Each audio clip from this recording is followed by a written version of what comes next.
నమస్తే జెన్‌జీ ఎలా ఉన్నారు? This is episode 5 of our channel 'Gen Z temple vibes' Kadapa divine సిరీస్‌లో ఇది ఫిఫ్త్ ఎపిసోడ్. మనం ఇప్పుడు రాయచోటిలో ఉన్న శ్రీ వీరభద్ర స్వామి ఆలయం దగ్గరకొచ్చాం. సో, ఇంకెందుకు late let's dive into the video. ఇదే రాజగోపురం ఫ్రంట్ వ్యూ. కమాన్ గైస్ ముందుకెళ్దాం.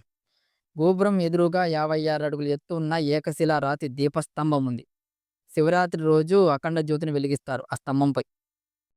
గుడి బయట మండపం మరి చుట్టూ సరౌండింగ్స్ చూడొచ్చు.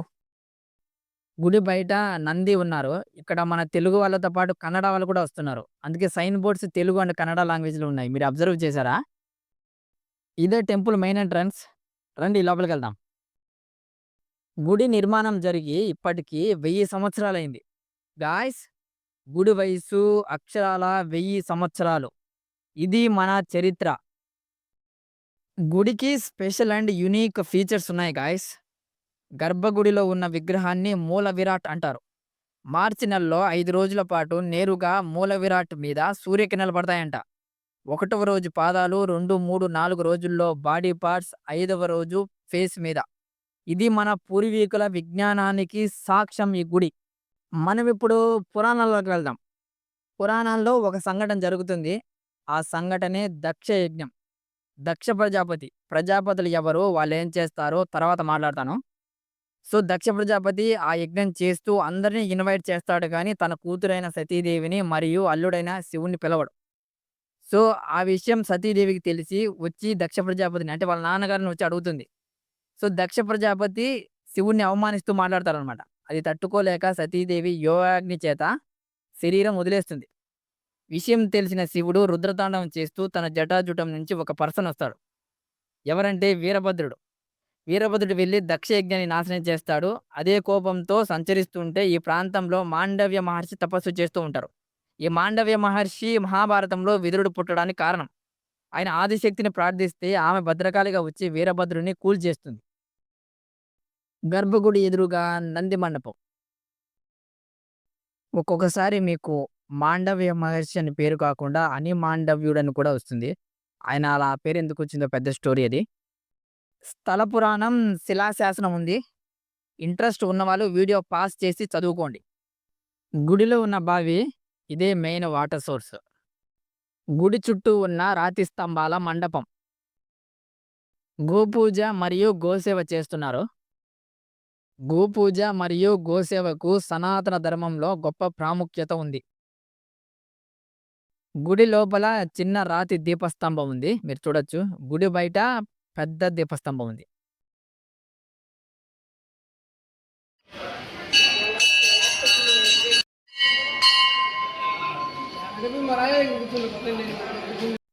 ఈ గుడి క్షేత్రపాలకుడైన కాలభైరవుడి ఆలయం. అసలు ప్రజాపతులంటే ఎవరో తెలుసుకుందాం.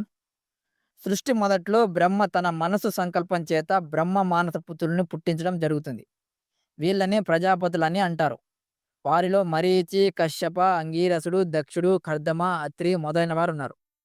వీరికి ఒక్కొక్కరికి ఒక్కొక్క పని అప్పచెప్పడం జరుగుతుంది. వీరి అంతిమ లక్ష్యం సృష్టిని విస్తరించి కోట్లాది జీవరాశులను సృష్టించడమే వీరి పని. ప్రజాపతుల్లో ఒకరైన దక్ష ప్రజాపతి ప్రజా సృష్టి శక్తి కోసం ఆదిశక్తి అయిన అమ్మవారిని ఉపాసన చేసినప్పుడు అమ్మవారు ప్రత్యక్షమై ప్రజా సృష్టి చేయగల శక్తిని మరియు దక్షుని కోరిక మేరకు తనకు కూతురిగా జన్మించడం జరుగుతుందని వరమిస్తుంది. ఆదిశక్తి దక్షుడికి కూతురిగా పుట్టడం చేత ఆమెని దాక్షాయణి అని కూడా పిలుస్తారు. అయితే ఆదిశక్తి ఒక హెచ్చరిక చేస్తుంది. నేను ఎప్పుడు ఎక్కడ ఏ రూపంలో ఉన్నా శివుడి శక్తినే. నేను ఒక రూపాన్ని ధరించి వచ్చినప్పుడు నన్ను శివుడికే ఇచ్చి వివాహం చేయాలి అని చెప్తుంది. దానికి దక్షుడు అంగీకరిస్తాడు. ఆ తర్వాత ఆమె దక్షుడికి కూతురుగా పుడుతుంది.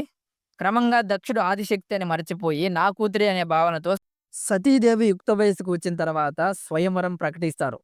అయితే ఆ స్వయంవరానికి శివుణ్ణి తప్ప అందరినీ ఆహ్వానించడం జరుగుతుంది. అయితే సతీదేవి శివుణ్ణి స్మరించి చేతిలో ఉన్న పూలమాలను జారవిడుస్తుంది. అయితే శివుడు దాన్ని కింద పడకపోకముందే శివుడు దాన్ని స్వీకరించి తన మెడలో ధరిస్తాడు. బ్రహ్మ, విష్ణు మొదలైన వారు దక్ష ప్రజాపతికి నచ్చజెప్పి సతీదేవిని శివునికిచ్చి వివాహం చేస్తారు. కానీ దక్ష ప్రజాపతికి ఆ వివాహం ఇష్టం ఉండదు. ఆ తర్వాత దక్షయజ్ఞం చేయడం, శివుణ్ణి, సతీదేవిని పిలవకపోవడం ఆ స్టోరీ అంతా మీకు తెలుసని అనుకుంటున్నాను. మెయిన్ టెంపుల్‌లోనే చిన్న చిన్న స్మాల్ టెంపుల్స్ ఉన్నాయి చూడండి. గాయ్స్ వీడియో ఇంతవరకు చూసారంటే ఎంతో కొంత నచ్చిందని అనుకుంటున్నాను. నచ్చితే లైక్ చేయండి, షేర్ చేయండి, సబ్స్క్రైబ్ చేయండి. ఇంకా ఆంధ్రప్రదేశ్ అంతా మనం కవర్ చేద్దాం. ఇక్కడ శివుడి కుమారుడు షణ్ముఖుడు కుమారస్వామి ఉన్నారు. నేను ఇందాక చెప్పినట్టు ఏపీ అంతా కవర్ చేద్దామని చెప్పాను కదా! అది ఎలాగో ముందు ముందు ఎక్స్‌ప్లెయిన్ చేస్తా. మీ ఒపీనియన్స్ కూడా కామెంట్ సెక్షన్‌లో తెలియజేయండి. అలాగే ఇక్కడ శివలింగం అభిషేకం జరుగుతుంది. శ్రీ అఘోర లింగేశ్వర స్వామి అభిషేకం టికెట్స్ కూడా అందుబాటులో ఉన్నాయి. ప్రైస్ లిస్ట్ మన వీడియోలో ఉంటుంది. ఇంట్రెస్ట్ ఉన్నవాళ్ళు ఈ వీడియో పాజ్ చేసి చూడండి. దక్షుడికి శివుడంటే ఎందుకంత కోపం? ఒకసారి దేవసభ జరుగుతూ ఉంటుంది. ఆ సభలోకి దక్షుడు కొంచెం లేట్‌గా వస్తారు. దక్షుడు రాక చూసి దేవతలందరూ పైకి లేచి నిలబడి గౌరవిస్తారు. ముగ్గురు తప్ప. బ్రహ్మ, విష్ణు, శివుడు. బ్రహ్మ దక్షుడి తండ్రి కనుక లేవనవసరం లేదు. విష్ణు బ్రహ్మకే తండ్రి కనుక లేవనవసరం లేదు. కానీ శివుడు అలానే కూర్చొనుంటారు. నేను మామగారిని నా కూతురికి ఇతకిచ్చి వివాహం చేశారని గౌరవించలేదనే కోపంతో ఆ తర్వాత జరిగిన యజ్ఞ సంఘటన మీకు అందరికీ తెలుసనుకుంటున్నా. గాయ్స్ టెంపుల్‌కి కన్నడ వాళ్ళు కూడా ఎక్కువొస్తున్నారు. ఇద్దరు, ముగ్గురు అడిగారు నన్ను "యూ ఆర్ ఫ్రమ్ కర్ణాటక" అని. లేదని చెప్పా. మన ఏపీలో ఇంకా టెంపుల్ టూరిజం డెవలప్ అవ్వాలి ఇంకా ఫాస్ట్‌గా. ఇక్కడ ఎవరున్నారో చూద్దాం. ఓహ్! శివుడు మరో కుమారుడు వినాయకుడు. టెంపుల్ రాయచోటి మెయిన్ టౌన్ సెంటర్‌లో ఉంటుంది. అందరికీ ఈజీ యాక్సెస్. ఇక్కడ ఆ పక్కన రూమ్‌లోంచి ఆంటీ వస్తుంది కదా! ఆ చాంబర్ ఈవో గారిది. మీకేమన్నా డౌట్స్ ఉన్నా లేక ఇక్కడ స్టే చేయాలన్నా లోపలికెళ్ళి అడగొచ్చు.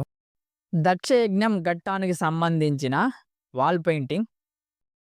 పురాణ ఇతిహాసాల్లో ముఖ్యమైన సంఘటనలు మరియు ఘట్టాలను ఇలా గోడలపై వాల్ పెయింటింగ్స్‌లా వేశారు. Brilliant idea. వాల్స్‌ని అలా ఖాళీగా వదిలేయకుండా. మరో వాల్ పెయింటింగ్ శరభ అవతారానికి సంబంధించింది. ఈ శరభ అవతారం ఏంటంటే శివుడుకు సంబంధించిన అవతారమే. చాలా మందికి తెలీదు ఈ విషయం.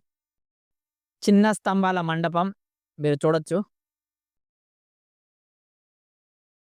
గుడి లోపల విశాలమైన ఆవరణం. గుడిని సూపర్‌గా మెయింటైన్ చేస్తున్నారసలు. మీరు చూడొచ్చు చుట్టూ. ఈ టెంపుల్స్ అన్నీ ఒక స్పిరిచ్యువల్ ఎనర్జీ సెంటర్స్ లాంటివి. మనం ఒక ఎనర్జీని రిసీవ్ చేసుకోవాలి ఇక్కడికొస్తే. గోడపై మరో వాల్ పెయింటింగ్ దక్షిణామూర్తి ఉన్నారు. దక్షిణామూర్తి ఎవరంటే కృతయుగానికి సంబంధించిన జగద్గురు. కలియుగానికి ఆది శంకరాచార్యలాగా. గర్భగుడి, గోపురము మరియు ప్రాకారము చూసారా? అసలు ఏపీ అంతా ఎలా కవర్ చేద్దామంటే, ఒక డిస్ట్రిక్ట్‌లో ఎన్ని మండల్స్ ఉంటాయో, ఒక్కొక్క మండల్‌కి ఒక్కొక్క టెంపుల్. అలా మొత్తం డిస్ట్రిక్ట్స్ టోటల్ ఏపీ అంతా కవర్ చేయాలని ఒక డివైన్ సీరీస్ లాంటిది ప్లాన్ చేశారనమాట. చిన్న రథము మరియు సేవా వివరాల పట్టిక. అలా ప్లాన్ చేసిన డివైన్ సీరీస్‌లో ఇది ఫిఫ్త్ ఎపిసోడ్. మిగతా ఎపిసోడ్స్ మన ఛానెల్‌లో ఉంటాయి. మీరు వెళ్లి చూడండి ఒకసారి. నచ్చితే సబ్స్క్రైబ్ చేసుకోండి. గుడి లోపల ఉన్న చెట్టు అయితే ఎండిపోయింది. కడప డిస్ట్రిక్ట్ కవర్ చేసిన తర్వాత ఏ డిస్ట్రిక్ట్ కవర్ చేయాలో మీ సజెషన్స్, ఒపీనియన్స్ కామెంట్ సెక్షన్‌లో తెలియజేయగలరు. ఇది అనదర్ ఎంట్రన్స్ లోపలికి, బయటికి వెళ్ళటానికి. రోజు అన్నదానం జరుగుతుంది. ఫుడ్ ప్రాబ్లమ్ లేదు. టౌన్ సెంటర్‌లో ఉంటుంది. Easy access. ఓన్ వెహికల్‌తో రావచ్చు. కార్ పార్కింగ్ ఏరియా ఉంది. బస్ డిపో నుంచి హాఫ్ కిలోమీటరే. సో, తప్పకుండా అందరూ ఫ్యామిలీతో కలిసి వచ్చి ఈ టెంపుల్‌ని సందర్శించండి. వీరభద్రుడు మరియు భద్రకాళి వాల్ పెయింటింగ్, ఇతర సేవా వివరాల పట్టిక. మీకొక ఫన్ ఫ్యాక్ట్ ఈ టెంపుల్ గురించి. శ్రీకృష్ణదేవరాయలు 1520వ సంవత్సరంలో ఈ టెంపుల్‌కు వచ్చి ప్రత్యేక పూజలు చేసి ఈ టెంపుల్‌ని అభివృద్ధి చేశారని శిలాశాసనాలు ఉన్నాయి. సో, ఎంత గ్రేట్ కదా! వైట్ అండ్ వైట్ డ్రెస్‌లో ఉన్నారు కదా! వారే ఈవో గారు. Storage rooms, drinking water plant కూడా ఉంది. మెయింటెనెన్స్ వర్క్ జరుగుతోంది. Special thanks to your sir. ఎందుకంటే నేను వెళ్ళిన రోజు మండే. మామూలు క్రౌడ్ లేదసలు. దట్ టూ మెయింటెనెన్స్ వర్క్ జరుగుతుంది. అయినా నేను వీడియో రికార్డింగ్ చేసుకోవడానికి పర్మిషన్ ఇచ్చారు. సో, మీకేమైనా డౌట్‌లున్నా, ఒకవేళ లాంగ్ డిస్టెన్స్ నుంచి వచ్చినా, స్టే అలాంటివి ఏమైనా డౌట్స్ ఉంటే నేను ఇంతకుముందు చెప్పాను గదా! ఆయన రూమ్‌లోనే ఉంటారు. వెళ్లి మీ డౌట్‌ని క్లియర్ చేసుకోగలరు. సో, అల్టిమేట్‌గా టెంపుల్ టూరిజంని మనం ఎంకరేజ్ చేయాలి. అనదర్ సైడ్ గోపురం. రండి లోపలికెళ్దాం. క్లీన్‌నెస్ అండ్ నీట్‌నెస్ నెక్స్ట్ లెవెల్ అసలు. చిన్న స్తంభాల గోపురం, మరొక సైడ్ నుంచి వ్యూ. గర్భగుడి లోపల వ్యూ అన్‌ఫార్చునేట్‌లీ మనకు పర్మిషన్ లేదు. గోపురం పైనున్న శిల్పకళ, ఆర్కిటెక్చర్ సూపర్.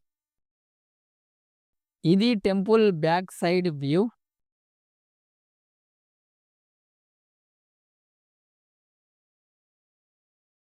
గోపురం ఇన్‌సైడ్ వ్యూ. గుడి బయట ఔట్ సైడ్ వ్యూ.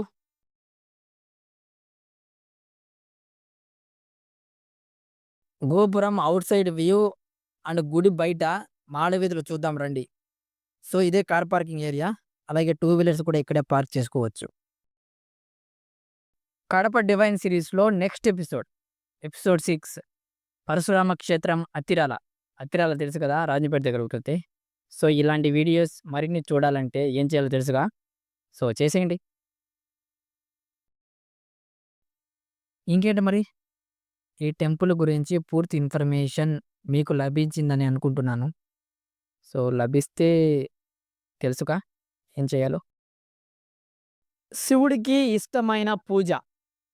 అన్నదానం జరుగుతుంది. అక్కడికి వెళ్ళే దారి. సో, ఇది గాయ్స్ వీడియో అయితే మళ్ళీ నెక్స్ట్ వీడియోలో కలుద్దాం. నచ్చితే లైక్ చేయండి, షేర్ చేయండి, సబ్స్క్రైబ్ చేయండి. Thank you.